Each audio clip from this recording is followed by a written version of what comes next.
Knowing how to grout is a key step in finishing any tiled surface, whether it be wall, floor or splashback.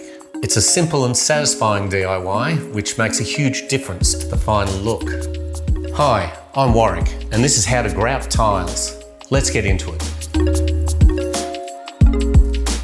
Before you start, make sure your tiles and grout lines are clean and free from dust and debris. A quick wipe with a damp cloth does the trick. You may need to scrape out any excess tile glue in the grout lines. This step helps the grout stick properly and ensures a clean finish. Following the instructions on the product, mix your grout with water. You're aiming for a smooth, toothpaste-like consistency. Not too thick, not too runny. And now for the fun part. Use the grout float to press the grout into the gaps between the tiles. Hold the float at a 45-degree angle and work diagonally across the tiles. This technique helps fill the joints completely, rolling your wrist over to help push the grout into the joints. Once the gaps are filled, it's time to tidy up. After 10 to 15 minutes, lightly dampen a sponge and remove the excess grout.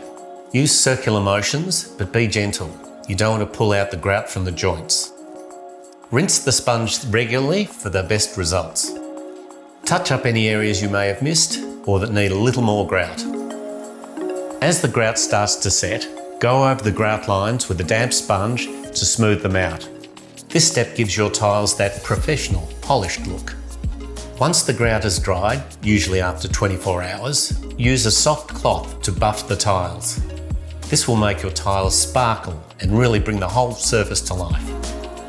If you're tiling in an area that's prone to moisture, like a bathroom or kitchen, it's a great idea to seal the grout. It helps prevent stains and mildew. Make sure you read the instructions on the product and wait for it to cure before using the area. And there you have it. You've transformed your wall with tiles that will elevate your space. If you like this video, make sure you check out our other instructional guides. We've got plenty of DIY advice online to help tackle your next project with confidence.